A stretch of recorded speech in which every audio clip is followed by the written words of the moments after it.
আমাকে শহীদ করে সেই মিছিলে শামিল করে নিও। যেই মিছিলের নেতা আমির হামজা, খোবাইব খাব্বাব আল্লাহর ছিল যারা অতি প্রিয়, শামিল করে নিও।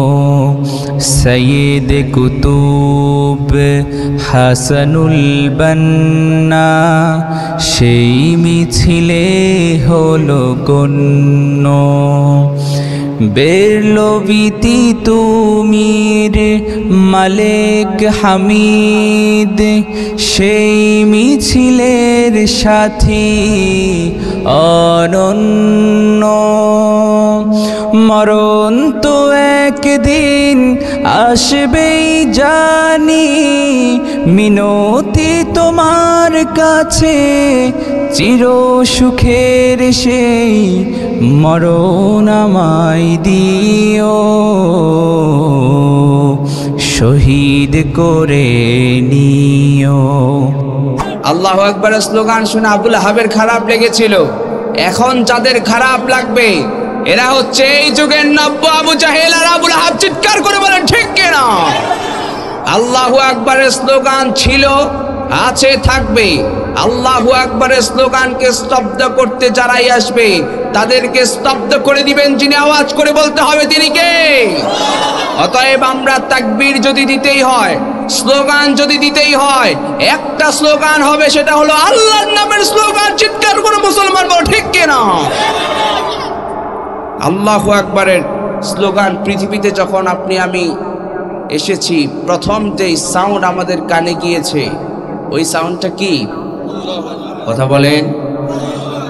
মুয়াজ্জিন 5 ওয়াক্তে নামাজের জন্য যে আজান দেয়, আজানের প্রথম শব্দ কি? ইকামতের প্রথম শব্দ কি? নামাজের প্রথম শব্দ কি? জানাজার নামাজের প্রথম তাকবীর কি?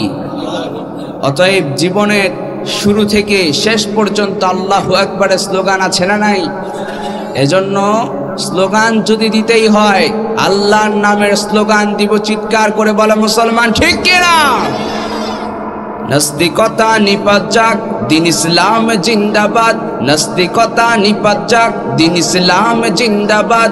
কোটি প্রাণের একই আওয়াজ, খোদাদ্রোহী ছাড় পাবে না, এই বাংলায় ঠাই হবে না। মুসলমানরা জেগেছে আজ। হো জোর কদমে সামনে চলো, বজ্র কণ্ঠে আওয়াজ তুলো, সবাই মিলে একই তালে দাও না স্লোগান। নারায়ে তাকবীর, নারায়ে তাকবীর। ইসলামেরই জন্য দেশের হয়েছে জন্ম, ইসলামের বিরুদ্ধে গেলে দেশ হবে ভিন্ন। ঠিক কিনা? ইসলামের বিরুদ্ধে যারা নিয়েছে অবস্থান, এই বাংলাটাই হবে না। যাও হিন্দুস্তান, যাও হিন্দুস্তান। ঠিক কিনা? আল্লাহু আকবার স্লোগান তোমার কাছে ভালো না থাকলে হিন্দুস্তানে চলে যাও, এই বাংলার জমিনে থাকার তোমার কোনো প্রয়োজন নাই। ঠিক কিনা বলো মুসলমান? আসেন আমরা লম্বা চূড়া কথা বলার সুযোগ নাই, প্রধান আলোচকও চলে এসেছেন। আজকে আমরা এই মাহফিল শেষ করে মুনাজাত করে কারা কারা বাড়িতে যাব, মুনাজাত করে কারা কারা বাড়িতে যাব একবার হাত তুলে দেখাই। লিল্লাহে তাকবীর, লিল্লাহে তাকবীর। আল্লাহ কবুল করুন, সবাই বলি আমিন। আর জোরে বলি আমিন। আজকে আমি যেই সূরা থেকে কথা বলবো এবং যে আয়াতে কারিমা তিলাওয়াত করেছি, সূরাতুল কসস থেকে কথা বলবো। কোন সূরা? কসস। কসস মানে হচ্ছে কিচ্ছা। কসস মানে কি? কিচ্ছা। এই সূরাটি কোরআনে কারীমের, এই সূরাটির আয়াত সংখ্যা হলো 88টি, রুকু সংখ্যা হলো 9টি এবং এই সূরাটি হলো মাক্কি সূরা। কোরআনে কারীমের সূরাগুলো মোট দুভাগে বিভক্ত। কিছু সূরা মাক্কি, কিছু সূরা মাদানী। তন্মধ্যে এই সূরাটি হলো মাক্কি সূরা। আসুন আমরা এই সূরা থেকে যে আয়াত কারীমা তিলাওয়াত করেছি সে আয়াত কারীমা থেকে আমরা আমাদের মূল আলোচনা শুরু করছি। আপনারা ধৈর্য ধরে থাকবেন তো ইনশাআল্লাহ। রব্বুল আলামিন বলেন, ইন্না ফিরআউনা আলা ফিল আরদ, নিশ্চয়ই ফিরআউন জমিনে উদ্ধত করেছে, জমিনে অহংকার করেছে, জমিনে উদ্ধত করেছে। এত বেশি উদ্ধত করেছে, এত বেশি অহংকার করেছে, এত বেশি দাম্ভিকতা দেখিয়েছে, সে নিজেকে রব দাবি করা শুরু করলো। মানুষ তিনটা কারণে অহংকারী হয়ে যায়। কয়টা কারণে? নাম্বার 1, 1 নাম্বার হচ্ছে ক্ষমতার কারণে। কিসের কারণে? 2 নাম্বার হচ্ছে টাকা পয়সার কারণে। হুট করে টাকা পয়সা হয়ে গেলে তার আশপাশ দিয়ে ঘেঁষাও যায় না, আছে না নাই? কথা বলেন। এরপরে সৌন্দর্যের অহংকার। এই তিনটা কারণে মানুষ সবচেয়ে বেশি অহংকারী হয়ে যায়। ফেরাউন ক্ষমতার অহংকার করা শুরু করলো, ক্ষমতা পেয়ে এত বেশি অহংকার করা শুরু করলো, নিজেকে রব দাবি করা শুরু করলো। সে বলতে লাগলো, ফাকালা আনা রাব্বুকুমুল আ'লা, আমি হলাম বড় রব, আমি হলাম বড় খোদা, আমি হলাম বড় রব। বলেন তো আওয়াজ করে সবাই বলেন তো আমাদের রব যিনি, তিনি কে? আর জোরে বলেন, তিনি কে? আল্লাহ আমার রব, এই রবই আমার সব। আল্লাহ আমার রব, এই রবি আমার সব। দমে দমে তনু মনে তারি অনুভব। আল্লাহ আমার রব, এই রবি আমার সব। আমাদের রব যিনি, আওয়াজ করে বলেন তিনি কে? ফেরাউন সে উদ্ধত করলো, অহংকার দেখালো, সে বলতে লাগলো সে বড় খোদা, সে বড় রব। ক্ষমতা পাওয়ার পরে সে অহংকার আর দাম্ভিকতা করতে শুরু করলো।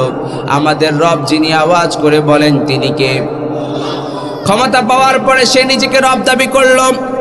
এরপরে ওয়াজআলা আহলাহা শিয়া, এবং সে তার জনপদের লোকদেরকে দলে দলে বিভক্ত করা শুরু করলো। দলে দলে বিভক্ত করে রেখেছে, কারণ দলে দলে বিভক্ত করে রাখতে পারলে ফেরাউনি গদি ঠিক থাকবে। কথা বলেন। আপনি আপনার ফেরাউনি স্বৈরাচার জালিমের গদি ঠিক রাখার জন্য মানুষকে দলে দলে বিভক্ত করে রাখতে পারলেই গদি ঠিক থাকে, ঠিক কিনা? ফেরাউনের নীতি ছিল ডিভাইড করা, তার জনপদের লোকদেরকে ডিভাইড করে দেওয়া, ডিভাইড এন্ড রুলস। তার জনপদের লোকদেরকে বিভক্ত করে দেওয়া, কারণ বিভক্ত করে থাকলেই তার ফেরাউনি মসনদ ঠিক থাকবে। আর যদি সবাই ঐক্যবদ্ধ হয়ে যায় তার গদি চূর্ণ বিচূর্ণ হয়ে যাবে। এজন্য সে তার এলাকার তার জনপদের লোকদেরকে দলে দলে বিভক্ত করে রেখেছে। আজ গোটা পৃথিবীর ফেরাউনরা এরা আজকে মুসলমানদেরকে দলে দলে বিভক্ত করে রেখেছে। চিৎকার করে বলেন ঠিক কিনা? গোটা পৃথিবীর মুসলমানরা আজ নির্যাতন, নিপীড়ন, জুলুম, অত্যাচার, নির্যাতন চলছে মুসলমানদের উপর। ফিলিস্তিনে আমার ভাই বোনদের উপর কি পরিমাণ জুলুম অত্যাচার চলছে, জুলুম নির্যাতনের স্ট্রিমরা চালানো হচ্ছে তাদের উপর। পৃথিবীর বুকে এই যে গোটা বিশ্ব 57টা মুসলিম কান্ট্রি, একটা মুসলিম কান্ট্রি একটু হুঙ্কার দিয়ে একটা কথা বলতে পারছে না। দলে দলে ফেরাউনরা মুসলমানদেরকে বিভক্ত করে রেখেছে, ঠিক না বলেন? ফেরাউনরা আমাদেরকে দলে দলে বিভক্ত করে রেখে তারা কিন্তু নিজেরা ঠিক আছে, তারা নিজেরা নিজেদের জায়গায় ঠিক আছে, কিন্তু আমাদেরকে বিভক্ত করে রাখছে। কারণ বিভক্ত করে রাখলে তাদের গদি ঠিক থাকবে। কেমন করে বিভক্ত করে রেখেছে দেখেন, তারা কিন্তু নিজেরা নিজেদের জায়গায় ঠিক আছে। ইউনাইটেড স্টেট অফ আমেরিকা অথবা লন্ডন, এদের যে ভিসা আছে যে পাসপোর্ট আছে, এই পাসপোর্ট দিয়ে গোটা বিশ্ব তারা ভ্রমণ করতে পারে। কথা বলেন, আপনাদের এদিকে ইউরোপ আমেরিকা এই কেন্দ্রিক লোক আছে না? এখানে কেউ আছেন? হ্যাঁ, নাগরিকত্ব পায়। নাগরিকত্ব পেলে এটা দিয়া গোটা বিশ্ব ভ্রমণ করতে পারে। মুসলমানরাও গোটা বিশ্ব ভ্রমণ করতে পারত। মুসলমানদের হাতেও এই গোটা বিশ্ব পরিচালনা হয়েছে। মুসলমানদের ইতিহাস আমাদেরকে জানতে হবে। আজ থেকে 700-800 বছর আগে মুসলমানরা গোটা পৃথিবী শাসন করেছে। আজকেও মুসলমানরা যদি একটা প্ল্যাটফর্মে চলে আসতে পারে, ঐক্যবদ্ধ হয়ে যেতে পারে, আজও মুসলমানদের উপর গোটা পৃথিবীতে একটা টোকা দিবে সেই ক্ষমতা, সেই পাওয়ার তারা দেখাতে পারবে না। ঠিক কিনা বলে? গোটা বিশ্বের মুসলমানরা একটা প্ল্যাটফর্মে আসতে পারলে, 57টা মুসলিম কান্ট্রির নেতাগুলো যদি বলতে পারে, সবাই যদি একটা হুঙ্কার দিয়ে বলে ফিলিস্তিন আরেকটা বোমা হবে, তোমাদের বিরুদ্ধে আমরা লড়ে যাব, লড়তে থাকবো ততক্ষণ পর্যন্ত বিজয় আসবে না যতক্ষণ। ঠিক কিনা? গোটা বিশ্বের মুসলমানরা 57টা মুসলিম কান্ট্রির নেতাগুলো, লিডারগুলো যদি একটা প্ল্যাটফর্মে আসতে পারতো, তাহলে গোটা বিশ্ব মুসলমানদের উপর আজ এত নির্যাতন হতো না। ঠিক কিনা? আমার ভাইরা, তারা তাদের জায়গায় ঠিক আছে, আমাদেরকে বিভক্ত করে রেখেছে। এটা হলো ফেরাউনের নীতি। এটা কাদের নীতি? কথা বলেন, এটা কাদের নীতি? কার নীতি এটা? ফেরাউনের নীতি। সে তার জনপদের লোকদেরকে দলে দলে বিভক্ত করে রেখেছে। এই নীতি এখনো গোটা বিশ্বে যত ফেরাউন আছে তারাও এই নীতি অবলম্বন করে মুসলমানদেরকে বিভক্ত করে রেখেছে। আজকে মুসলমানরা যদি ঐক্যবদ্ধ থাকতো, কি ফলাফল পেত আপনাদেরকে আমি একটা উদাহরণ দেই। মুসলমানরা যদি খেলাফতের আদলে থাকতো, 2টা বিশ্বযুদ্ধ মুসলমানদেরকে একবারে তছনছ করে দিয়েছে। মুসলমানরা খেলাফতের আদলে যদি থাকতে পারত, আপনার একজন সন্তান সে মন চাচ্ছে মদিনা ইউনিভার্সিটিতে গিয়ে পড়াশোনা করবে, শুধুমাত্র পাসপোর্ট নিয়ে চলে যেতে পারত, ভিসা টিসার এত ঝামেলা লাগতো না। আরেকজন সন্তান চাইছে, মন চাইছে মিশরে আল আজহারে পড়বে, চলে যেতে পারত, যদি খেলাফতের আদলে থাকতো।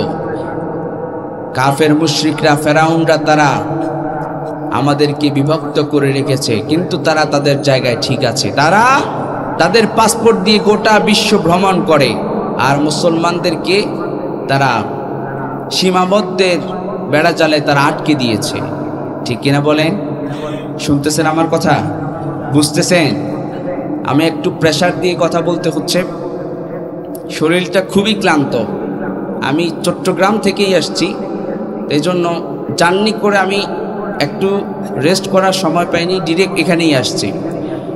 তো আমি চেষ্টা করব আমার সর্বোচ্চটুকু দিয়ে আপনাদেরকে শোনাবার জন্য। আপনারা আমাকে রেসপন্স দিয়ে আমাকে সাহায্য করতে হবে। পারবেন তো ইনশাআল্লাহ? কথা বলতে হবে, রেসপন্স করতে হবে, তবেই আমি আলোচনা চালিয়ে যেতে পারবো ইনশাআল্লাহ। ফেরাউনের নীতি ছিল ডিভাইড অ্যান্ড রুলস। সে তার জনপদের লোকদেরকে দলে দলে বিভক্ত করে রাখত। এরপরে ওয়াজআলা আহলাহা শিয়া, ফেরাউন তার জনপদের লোকদেরকে দলে দলে বিভক্ত করে রাখত। ইয়াস্তাযইফু তাইফাতাম মিনহুম ইউযাব্বিহু আবনাআহুম ওয়া ইস্তাহয়ী নিসাআহুম। দলে দলে যে বিভক্ত করে রাখত, তাদের মধ্যে একটা দলকে সে দুর্বল করে রেখেছিল, একটা দলকে দুর্বল করে রেখেছিল, এবং ওই দলের কোনো পুত্র সন্তান যদি জন্মগ্রহণ করত, পুত্র সন্তানকে সাথে সাথে জবাই করে দিত। কন্যা সন্তান হলে বাঁচিয়ে রাখত, আর পুত্র সন্তান হলে জবাই করে দিতে পারেন না, আউযুবিল্লাহ। এবং সেই দল কোনটা এটাও আমাদের জানা প্রয়োজন। সেটা হলো বনি ইসরাইল। সেটা কি? বনি ইসরাইল। উঠাউঠি করা যাবে না ভাই। আমি আধা মিনিট সময় দিলাম, যারা চলে যাবেন চলে যান, কিন্তু মাঝপথে উঠাউঠি করলে আলোচনা সমস্যা হয়, এজন্য উঠাউঠি করা যাবে না। কিছুক্ষণ ধৈর্য ধারণ করে থাকা যাবে না ইনশাআল্লাহ। বনি ইসরাইলের কথা বলছিলাম। বনি ইসরাইল কাদেরকে বলা হয়?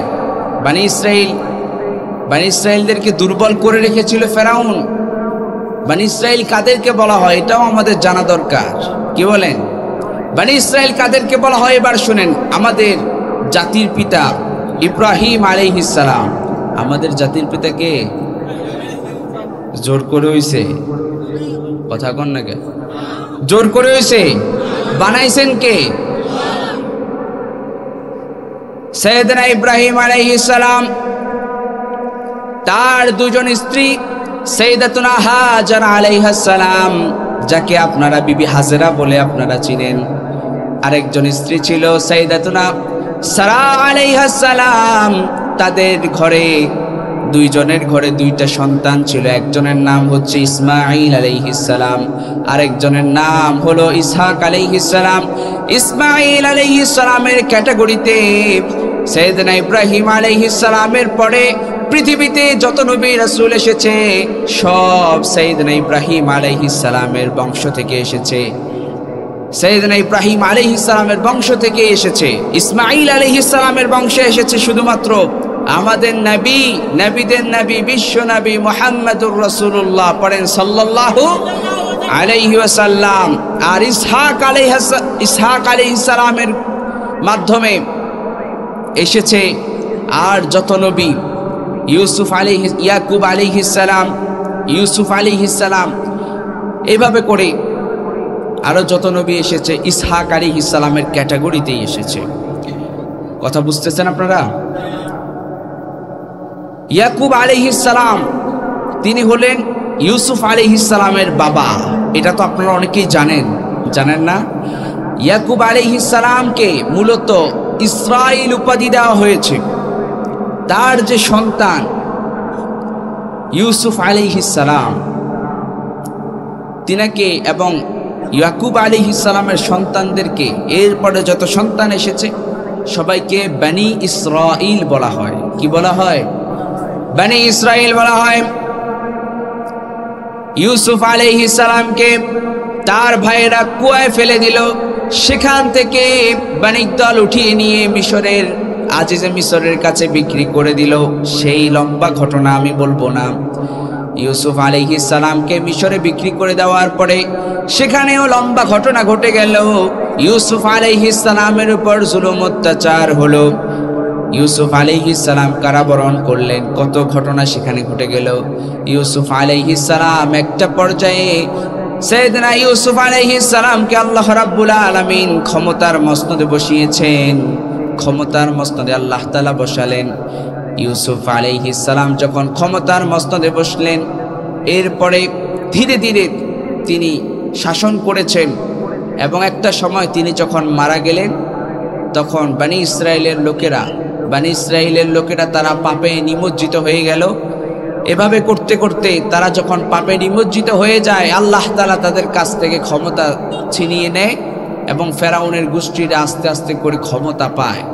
পাওয়ার পরে তারা বনি ইসরাইলকে দুর্বল করে রেখেছে। কেন দুর্বল করে রেখেছে এবং বনি ইসরাইলের শিশুদেরকে কেন হত্যা করেছে এটাও জানার দরকার আছে না নাই? কথা বলেন। কি কারণে বনি ইসরাইলের শিশুদেরকে হত্যা করা হতো? ফেরাউন কি জন্য বনি ইসরাইলের শিশুদেরকে হত্যা করত? এর কারণ হলো ফেরাউন একবার স্বপ্নে দেখেছে মূলত ইউসুফ আলাইহিস সালামের বাড়ি হলো প্যালেস্টাইনে। ইউসুফ আলাইহিস সালামের বাড়ি প্যালেস্টাইন। সেখান থেকে ওই যে বাণিক দল উঠিয়ে নিয়ে মিশরে বিক্রি করে দিল। ফেরাউন স্বপ্নে দেখলো বাইতুল মাকদিস থেকে এমন একটা অগ্নিশিখা ফেরাউনের কাছে এসে ফেরাউনের ঘর বাড়ি, ফেরাউনের গোষ্ঠীর ঘর বাড়ি, তার ক্ষমতার মসনদকে ভেঙে চুরে চুরমার করে দিচ্ছে। এইটা যখন ফেরাউন স্বপ্নে দেখলো, তার স্বপ্ন বিশারদদেরকে ডাকলো, ডেকে বলল, আমি তো স্বপ্ন দেখেছি আমার ঘর বাড়ি ফেরাউনের, তার সাম্রাজ্য একেবারেই অগ্নিশিখা এসে বাইতুল মাকদিস থেকে একটা অগ্নিশিখা এসে আমার সবকিছু চূর্ণ বিচূর্ণ করে দিচ্ছে, তবে বনি ইসরাইলদের কোনো ক্ষতি হচ্ছে না। স্বপ্ন বিশারদরা বলল, তার মানেই হলো বনি ইসরাইলের মধ্য থেকে এমন একজন শিশু আসতে পারে যে শিশু আপনার ক্ষমতার মসনদকে ভেঙে চুরে একেবারে চুরমার করে দিবে। পড়েন আল্লাহু আকবার। তিনি হলেন মুসা আলাইহিস সালাম। তিনি কে? আরো জোরে বলেন তিনি কে? মুসা আলাইহিস সালাম। মুসা আলাইহিস সালাম ওই মুহূর্তে জন্মগ্রহণ করলেন যখন ফেরাউন বনি ইসরাইলের শিশুদেরকে হত্যা করা শুরু করলো। ইন দ্য মিন টাইম ওই সময়ে মুসা আলাইহিস সালাম জন্মগ্রহণ করলো। মুসা আলাইহিস সালাম জন্মগ্রহণ করার কারণে বলেন তো তার মায়ের টেনশন বাড়লো না কমলো? সবাই বলেন। কারণ ফেরাউনের বাহিনী যদি জেনে ফেলে, ফেরাউনের বাহিনী যদি জানতে পারে মুসা আলাইহিস সালাম অর্থাৎ বনি ইসরাইলদের ঘরে একটা পুত্র সন্তান জন্মগ্রহণ করেছে, এটা যদি ফেরাউন জানে তাহলে ফেরাউন হত্যা করে ফেলবে।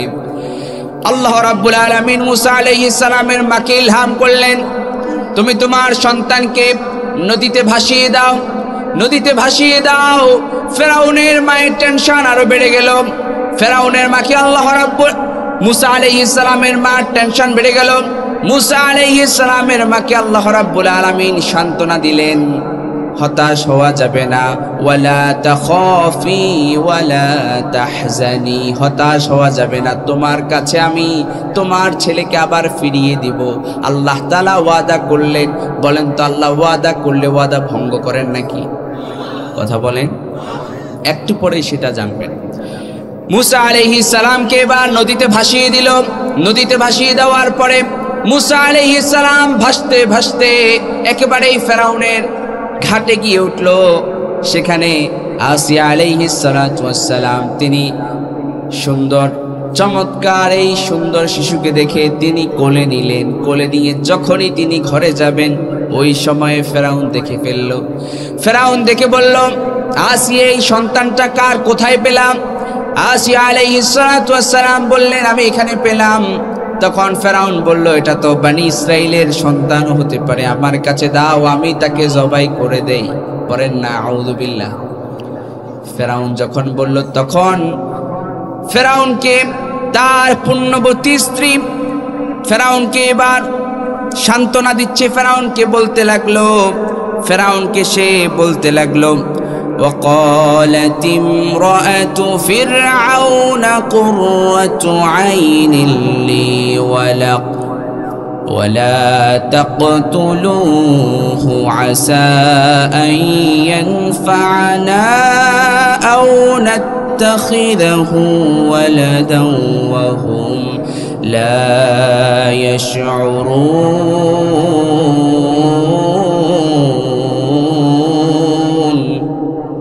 সবাই বলি আল্লাহু আকবার।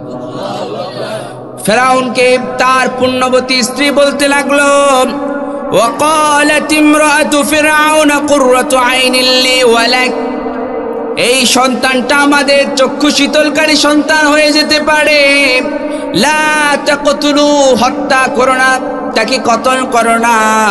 আসা আন ইয়ানফা'না আও নাত্তাখিযাহু ওয়ালাদান ওয়া হুম লা ইয়াশউরুন। পড়েন আল্লাহু আকবার। ফেরাউনকে বিভিন্নভাবে বোঝানোর চেষ্টা করছে, আমাদের তো কোনো সন্তান নাই, আমাদের তো কোনো সন্তান নাই, এই সন্তানটা আমাদের চক্ষু শীতলকারী সন্তান হয়ে যেতে পারে, এই সন্তানকে হত্যা করো না, হয়তো আমাদের কোনো উপকারে চলে আসতেও পারে। ফেরাউনকে যখন আসিয়া আলাইহিস সালাতু ওয়াস সালাম বুঝালেন, ফেরাউন বুঝতে পারলো, বলল যে ঠিক আছে বুঝলাম। এরপরে এই সন্তানকে গ্রহণ করলো। গ্রহণ করার পরে এবার ছোট্ট শিশু, নবজাতক শিশু, ওই নবজাতক শিশুকে আপনাদের এলাকায় কি খাওয়ায়? গরু গোস্ত মাংস দিয়ে ভাত খাওয়ায়, কি বলেন? এবার ধাত্রী খোঁজা শুরু হলো, ধাত্রী খোঁজা শুরু হলো। মুসা আলাইহিস সালামকে দুধ খাওয়ানোর জন্য ধাত্রী খোঁজা শুরু হলো। মুসা আলাইহিস সালামকে যখন দুধ খাওয়ানোর জন্য, দুধ পান করানোর জন্য ধাত্রী খোঁজা হচ্ছিল, এলাকার যত ধাত্রী আছে সবাইকে ডেকে নিয়ে আসলো। কিন্তু নবীদের জন্য ধাত্রী অথবা মা ব্যতীত অন্যদেরকে আল্লাহ তাআলা দুধ পান করা হারাম করে দিয়েছেন। সে কথা আল্লাহ রাব্বুল আলামিন কোরআনে কারীমে অত্যন্ত সুন্দর করে জানিয়ে দিলেন। وحرمنا عليه المراضع من قبل فقالت هل أدلكم على أهل بيت يكفلونه لكم وهم له ناصحون পড়েন আল্লাহু আকবার। রব্বুল আলামিন তার জন্য ধাত্রী মহিলা হারাম করে দিয়েছেন, যিনি তিনি কে? মুসা আলাইহিস সালাম কোন ধাত্রী মহিলার স্তনে দুধ পান করছেন না, এইটা মুসা আলাইহিস সালামের বোন দেখতে পেলেন। মুসা আলাইহিস সালামকে যখন নদীতে ভাসিয়ে দেওয়া হচ্ছে, নদীতে যখন ভাসিয়ে দিয়েছে, নদীর পাশ দিয়ে দিয়ে মুসা আলাইহিস সালামের বোন হাঁটতে লাগলো, যে মুসা আলাইহিস সালাম কত দূর যায়। হাঁটতে হাঁটতে মুসা আলাইহিস সালামের সাথে সাথে ফেরাউনের ওখানে চলে এসেছে এবং কৌশল করে তিনি ফেরাউনের ঘরে ঢুকে গেল। মুসা আলাইহিস সালামের বোন ঢুকার পরে যখন এই দৃশ্য দেখলো, তিনি তাদেরকে বলল, আমি তোমাদেরকে এমন একটা পরিবারের সন্তান দিব কি যে পরিবার নিয়ে আসলে এই বাচ্চাটা দুধ পান করবে। তখন তাকে বললো, ওকে ডেকে নিয়ে আসো। ডেকে নিয়ে আসলো তার মাকে। এই যে আল্লাহ তাআলা কোরআনে কারীমে একটু আগে আপনাদেরকে বললাম, মুসা আলাইহিস সালামের মাকে আল্লাহ রাব্বুল আলামিন বললেন, ওয়ালা তাখাফি ওয়ালা তাহজানি, হতাশ হওয়া যাবে না, পেরেশান হওয়া যাবে না, তোমার সন্তানকে তোমার কোলে আবার ফিরিয়ে দিব। ওয়াদাটা করছেন যিনি, আওয়াজ করে বলেন তিনি কে? মুসা আলাইহিস সালামের মাকে এবার তার ফেরাউনের ঘরে নিয়ে আসলো ফেরাউন। এরপরে যখন দুধ পান করানো শুরু করলো, মুসা আলাইহিস সালাম দুধ পান করতে লাগলো। ফেরাউন বলল, আজ থেকে তুমি বাড়িতে যেতে পারবে না, এখানেই থাকতে হবে। এখানে থেকে মুসা আলাইহিস সালামকে, অর্থাৎ এই নবজাতক শিশুকে তোমাকে দুধ পান করাতে হবে। আল্লাহ তাআলার কারিশমা, আল্লাহ তাআলার কৌশল দেখেছেন? সুবহানাল্লাহ পড়বেন না? রাজকীয় দরবারে, রাজকীয় হালতে মুসা আলাইহিস সালামকে বড় করলেন যিনি। আওয়াজ করে সবাই বলেন তিনি কে? আল্লাহ নাম নিতে ভালো লাগে, ভালো লাগে। সবাই একবার আল্লাহকে ডাকেন আল্লাহ, আবার আল্লাহকে ডাকেন আল্লাহ, আবার আল্লাহকে ডাকেন আল্লাহ। আল্লাহ কবুল করুন। মুসা আলাইহিস সালাম যৌবনে পদার্পণ করলেন, বড় হয়ে গেলেন, যৌবনে পদার্পণ করলেন। এরপরে যৌবনে পদার্পণ করার পরে আল্লাহ রাব্বুল আলামিন কোরআনে কারীমে বললেন, আমি মুসাকে তাকে জ্ঞান দিলাম, তাকে প্রজ্ঞা দিলাম। সেই কথা রাব্বুল আলামিন বলেন, ওয়ালাম্মা বালাগা আশুদ্দাহু ওয়াস্তাওয়া আতাইনাহু হুকমান ওয়া ইলমা। সবাই বলি আল্লাহু আকবার। রাব্বুল আলামিন মুসা আলাইহিস সালামকে হিকমত দিলেন, জ্ঞান দিলেন। বলেন তো, মুসা আলাইহিস সালামকে হিকমত আর জ্ঞান দিলেন যিনি, তিনি কে? আল্লাহ তাআলা মুসা আলাইহিস সালামকে হিকমত দিলেন, জ্ঞান দিলেন। মুসা আলাইহিস সালাম তিনি যখন শহরে প্রবেশ করলেন, এরপরে সেখানে আরেক ঘটনা ঘটল। মুসা আলাইহিস সালামের এক লোক এবং ফেরাউনের এক লোক, তারা ঝগড়া করতে লাগলো। বলেন তো, ঝগড়া আমাদের সমাজে আছে না নাই? যখন ঝগড়া করতে লাগলো, মুসা আলাইহিস সালাম বারবার তাদেরকে থামানোর চেষ্টা করছে, থামো, ঝগড়া করো না। মুসা আলাইহিস সালাম নরম নবী না গরম নবী? কথা বলেন। এমন গরম নবী, মালাকুল মাউত যখন জান কবজ করতে আসছে, মুসা আলাইহিস সালাম এক থাপ্পড় দিয়ে মালাকুল মাউতের এক চোখকে শেষ করে দিয়েছে। আল্লাহু আকবার। এমন গরম নবী মুসা আলাইহিস সালাম। তাদেরকে সুন্দর করে বললেন, থামো, ঝগড়া করো না। তারা মানতে রাজি না। ফেরাউনের ওই লোক বলল, আমি ফেরাউনের লোক, আমি নেতা সাহেবের লোক, আমার উপরে কোনো কথা আছে নাকি? এই ধরনের নেতা সাহেবের চেলা চামুন্ডা মনে হয় নাই? কথা বলেন। একটু চেয়ারম্যানের পাশ দিয়ে ঘষতে পারলে, একটা ছবি নিতে পারলে, ডান হাত আর বাঁ হাত হলে মানুষকে মানুষ মনে করে না। এই ধরনের লোক সমাজে আছে না নাই? একটু চেয়ারম্যান মেম্বারের ডান হাত বাম হাত হতে পারলে তুই চিনোস তুই কোন এলাকায় আসছস? এই ধরনের অহংকার আর দাম্ভিকতা নিয়ে কথা বলে কি বলে না? তাদেরকে আপনি ঝগড়া থামাতে গেলে উল্টা আপনাকে মেরে ফেলবে, আপনাকে মারা শুরু করবে। এই ধরনের লোক নাই। মুসা আলাইহিস সালাম থামানোর চেষ্টা করলেন, যখন থামলো না এক ঘুষি দিলেন। কি দিলেন? এক ঘুষি। এক ঘুষিতে দুনিয়া থেকে বিদায়। আল্লাহু আকবার। এবার এই কথা অনেকে শুনলে, এক ঘুষিতে মানুষ মারা যায়, এই ধরনের কথা বলে না? কথা বলেন, এক ঘুষিতে মানুষ মারা যায়। হ্যাঁ, এক ঘুষিতে। এখন বর্তমান বিজ্ঞান এটাই প্রমাণ করে, মানুষের দেহের মধ্যে এমন কয়েকটা পার্টস আছে, এমন কয়েকটা অঙ্গ আছে, এমন কয়েক জায়গা আছে যেখানে এক ঘুষি মারলে লোকটা মুহূর্তের মধ্যে বিদায় হয়ে যেতে পারে। এটা বর্তমান বিজ্ঞান এটা প্রমাণ করে এখন। অতএব নাস্তিক মুরতাদ যারা, এরা তো বলে যে unseen is nothing, there is no God. যেটা দেখা যায় না সেটা বিশ্বাস করা যায় না। এই ধরনের ফালতু ধরনের কথাবার্তা বলে কি বলে না? এরা বিভিন্ন ধরনের কথাবার্তা বলে। এই যে এই কথাটা বললাম, এক ঘুষিতে মেরে ফেললো, এটা নিয়েও অনেক নাস্তিকরা বলে এক ঘুষিতে মানুষ মারা যায়। হ্যাঁ, বর্তমান বিজ্ঞান এটাই প্রমাণ করে। এরা বলে যেটা দেখা যায় না ওটা বিশ্বাস করা যায় না। বলেন তো, বাতাস কি আপনারা দেখতে পান? বিশ্বাস করেন কিনা? হ্যাঁ, করেন না? আমাদের দেশে এবং গোটা পৃথিবীতে একটা ভাইরাস ছড়িয়েছিল, যেটার নাম হচ্ছে করোনা ভাইরাস। করোনা ভাইরাস ছিল না? ওই করোনা ভাইরাসের সময় এই করোনা ভাইরাস কি দেখা যেত? কথা বলেন। কথা না বলে তো আমি বুঝতে পারবো এটা দেখা যেত। যারা চুপ থাকেন তারা মনে হয় দেখছেন নাকি? করোনা ভাইরাস দেখছে?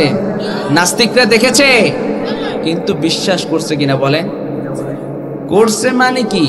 একবারে পিপি পইরা, হ্যান্ড গ্লাভস, এরপরে হেলমেট পইরা ঘর থেকে বের হতো, করোনা যাতে করে তার শরীরে ঢুকতে না পারে।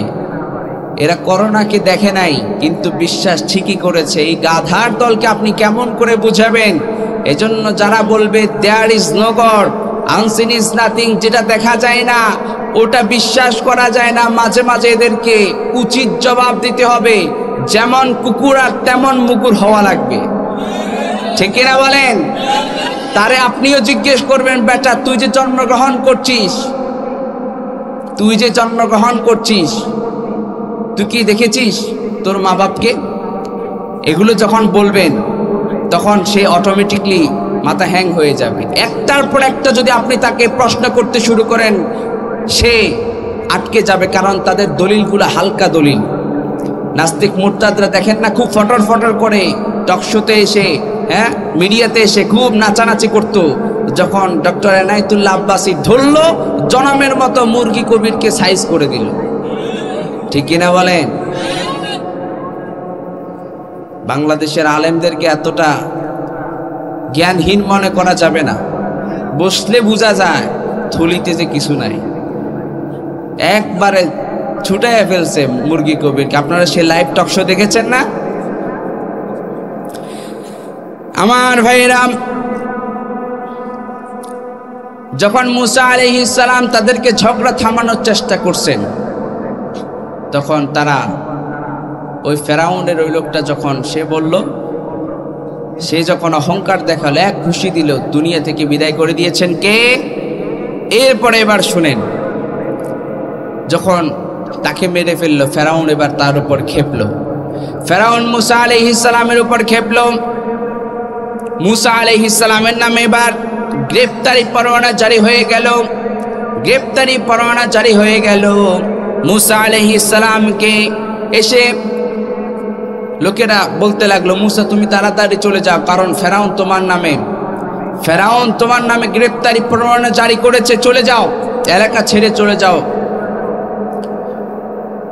হকের উপর আপনি থাকলে মাঝে মাঝে আপনাকেও হিজরত করা লাগে।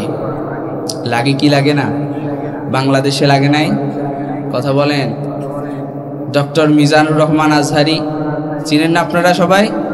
মিজানুর রহমান আজহারি ইসলামের হক কথাগুলো ছড়িয়ে দেওয়ার জন্য, কোরআনের মাহফিলে ইসলামের হক কথাগুলো বলার কারণে 4 বছর দেশে থাকতে পারে নাই, দেশ ত্যাগ করতে বাধ্য করেছে জালিমের বাচ্চারা, ঠিক কিনা? দেশ ত্যাগ করতে বাধ্য করে আলেমদেরকে ফাঁসির কাস্টে ঝুলিয়ে বছরের পর বছর জেলের বন্দি করে রেখে ইসলামের দাওয়াত বন্ধ করা যাবে না। ইসলামের দাওয়াত বন্ধ করা যাবে না। একজন মুফাসসিরকে খাঁচায় বন্দি করে রেখে তারা ভেবেছিল কোরআনের মাহফিল বন্ধ হয়ে যাবে, তারা ভেবেছিল কোরআনের মাহফিল, কোরআনের আলো নিভে যাবে। আল্লাহ তাআলা কোরআনের আলোকে আরো প্রজ্বলিত করেছেন যিনি, তিনি কে? আলেমদেরকে হত্যা করে, আলেমদেরকে জুলুম অত্যাচার করে ফাঁসির কাস্টে ঝুলিয়ে দিয়ে এই দেশের ইসলামের কথা বন্ধ করতে যারাই আসবে তাদের জবান শুদ্ধ বন্ধ করে দিবেন যিনি, তিনি কে? ক্ষমতার অহংকার করা যাবে না। ক্ষমতার অহংকার করার কারণে যেমনি ভাবে ফেরাউনকে আল্লাহ তাআলা বেইজ্জতি করে ছেড়েছেন, এই যুগেও দেখবেন যারা ক্ষমতার অহংকার করেছিল তাদেরকে আল্লাহ বেইজ্জত করে ছেড়েছে, ঠিক কিনা? সে কথাই বলছিলাম, ফেরাউনের কথা বলছিলাম। আল্লাহ তাআলা কোরআনে কারীমে শিক্ষা দিচ্ছেন, ফেরাউনের কথা বলে দুনিয়ার ফেরাউনদেরকে সতর্ক করছেন, এরপরেও তারা সতর্ক হয় না। একজন যায়, আরেকজন আইয়ে। আমার ভাইরা, কষ্ট হচ্ছে আপনাদের? এবার আসেন, মুসা আলাইহিস সালাম হিজরত করলেন, মাদিয়ানে চলে গেলেন। কোথায় চলে গেলেন? মাদিয়ানে চলে গেলেন।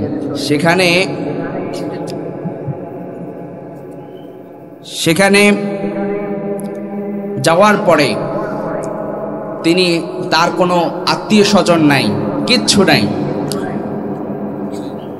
সেখানে যাওয়ার পর আত্মীয় স্বজন নাই, সেখানে শুআইব আলাইহিস সালামের ঘরে তিনি অবস্থান করেছেন। সেই লম্বা ঘটনা, যেহেতু 10টা বেজে গেছে, রাত লম্বা করার কোনো প্রয়োজন না। আমাদের প্রধান আকর্ষণ, তিনি খুব শীঘ্রই চলে আসবেন। শুআইব আলাইহিস সালামের কাছে তিনি আশ্রয় গ্রহণ করলেন। সেখানে আরেকটা ঘটনা ঘটেছে, আমি এটা বলেই শেষ করে দিচ্ছি। তিনি যখন মাদিয়ানে চলে গেলেন, মাদিয়ানে যাওয়ার পরে তিনি দেখতে পেলেন তার কোনো পরিচিত কেউ নাই, তার আত্মীয় স্বজন নাই, কেউ নাই। মুসা আলাইহিস সালাম গাছের নিচে বসে আছেন। দেখতে পেলেন কুয়া থেকে অনেক পুরুষ এবং 2 জন নারী তারা দাঁড়িয়ে আছে, তারা তাদের পশুর পালকে পানি খাওয়াচ্ছে। পুরুষের ভিড়ে ওই নারী 2 জন, ওই মেয়ে 2 জন তারা যাচ্ছে না, কারণ মহিলারা কখনো পুরুষের ভিড়ে যেতে পারে। সেখানে যাওয়ার পরে ওই মেয়েদেরকে প্রশ্ন করলো, তোমরা এখানে দাঁড়িয়ে আছো কেন? মুসা আলাইহিস সালাম জিজ্ঞেস করলেন, তোমরা এখানে দাঁড়িয়ে আছো কেন? তখন মেয়েরা বলল, এই পুরুষরা তারা যখন চলে যাবে তাদের পশুর পালকে পানি খাইয়ে এরপর আমরা আমাদের পশুর পালকে পানি খাওয়াবো। মুসা আলাইহিস সালাম তিনি বললেন, আমাকে দাও, আমি তোমাদের পশুর পালকে পানি খাওয়াবো। মুসা আলাইহিস সালাম তিনি ছিলেন কবিয়ুল আমিন, শক্তিশালী এবং আমানতদার। মুসা আলাইহিস সালাম কি ছিলেন? শক্তিশালী, আমানতদার। কেমন করে শক্তিশালী? ওই যে কুয়া থেকে পানি খাইয়ে দিলেন, তারা দেখতে পেল কুয়ার একটা ঢাকনা থাকে নাকি, ওই ঢাকনাটা উঠাতে 2-3 জনের লোকের প্রয়োজন হয়, কিন্তু মুসা আলাইহিস সালাম এক হাতেই তিনি উঠিয়ে ফেলেছেন। আল্লাহু আকবার, শক্তিশালী ছিলেন তিনি। এরপরে পানি খাওয়ানোর পরে তারা যখন বাড়িতে চলে গেল, শুআইব আলাইহিস সালাম তাদের প্রশ্ন করলো, কি ব্যাপার, আজকে হঠাৎ করে এত তাড়াতাড়ি কেমনে আসলা? তারা বলল, আমরা তাড়াতাড়ি আসতে পেরেছি কারণ আজকে আমাদেরকে এক যুবক আমাদের পশুপালকে পানি খাইয়ে দিয়েছে, এই কারণে আমরা তাড়াতাড়ি আসতে পেরেছি। তখন শুআইব আলাইহিস সালাম বললেন, তাকে ডেকে নিয়ে আসো, তাকে আমি উপহার দিতে চাই, হাদিয়া দিতে চাই। মুসা আলাইহিস সালাম কিন্তু তখন দোয়া করেছিলেন। মাদিয়ানে যখন আসলেন, আশ্রয়ের কোনো জায়গা নাই, আল্লাহর কাছে দোয়া করছেন, দোয়া কবুল করে নেয় কে? দোয়া করছেন, আল্লাহ থাকার ব্যবস্থা করে দাও, খাওয়ার ব্যবস্থা করে দাও। আল্লাহ তাআলা ব্যবস্থা করে দিলেন। ওই মেয়েরা তাকে ডেকে নিয়ে আসতে যখন আসলো, তিনি বললেন, তোমরা আমার পেছনে যাও, আমি তোমাদের সামনে যাই, কারণ মেয়েরা সামনে থাকলে ফিতনার আশঙ্কা আছে না নাই? এরপরে মুসা আলাইহিস সালাম সামনে গেলেন, তারা ডিরেকশন দিলেন ডানে যাবে না বাঁয়ে যাবে। শুআয়ব আলাইহিস সালাম পর্যন্ত গেলেন। যাওয়ার পরে শুআয়ব আলাইহিস সালাম জিজ্ঞেস করলেন, কি ব্যাপার? বাড়ি ঘর সব মিলাই বিস্তারিত ডিটেলস যখন জিজ্ঞেস করলেন, মুসা আলাইহিস সালাম বিস্তারিত ডিটেলস বললেন এবং তিনি যে হিজরত করেছেন এটাও বললেন। বলার পরে শুআয়ব আলাইহিস সালাম বললেন, তুমি তো বড্ড অসহায়, তোমার তো থাকার জায়গা নাই, আমাদের এখানে থাকো। মেয়েরা বলতে লাগলো, আমাদের এখানে তো কাজের লোক নাই, উনি যেহেতু শক্তিশালী। তারা যখন বলতে লাগলো, আমরা এই যুবককে দেখেছি, তিনি কবিউল আমিন, তিনি শক্তিশালী এবং আমানতদার। তাদের বাবা জিজ্ঞেস করলো, কেমন করে শক্তিশালী? ওই যে বললাম। এরপরে আমানতদার কেমন করে? তারা বললো, আমরা যখন তাকে ডেকে নিয়ে আসতে যাচ্ছি, তাকে যখন ডেকে নিয়ে আসলাম, তখন সে আমাদেরকে বললো যে তোমরা আমার পেছনে যাও, আমি তোমাদের সামনে যাই, এই জন্যই সে আমানতদার। সুবহানাল্লাহ পড়বেন না? আমাদের প্রধান আলোচক চলে আসছেন। লিল্লাহে তাকবীর, লিল্লাহে তাকবীর। মনোয়ার হোসেন মোমিন সাহেবের আগমন। মাহফিলের পক্ষ থেকে তিনি আসতেছেন। আমরা এখানেই শেষ করে দিব, উনি আসুক। আমরা আবার একবার তাকবীর, লিল্লাহে তাকবীর। আল্লাহ তাআলা এই যে এতক্ষণ আপনাদের ফেরাউনের কথা বললাম, এরপরে আরো লম্বা ঘটনা, লম্বা কথা, লম্বা আলোচনা। যেহেতু সময় স্বল্পতা, ভাইও চলে আসছেন। আল্লাহ তাআলা এখান থেকে বুঝাতে চাচ্ছেন, ক্ষমতা পাওয়ার পরে অহংকার করা যাবে না। এজন্য আমরা যারা এখানে আছি, ক্ষমতা পাওয়ার পরে কখনো অহংকার করা যাবে? অহংকার কোনো মানুষ করতে পারে না। অহংকার করে, অহংকার একমাত্র করতে পারেন যিনি, তিনি কে? আল কিবরিয়া উরিদা। এই অহংকার হচ্ছে আল্লাহর চাদর।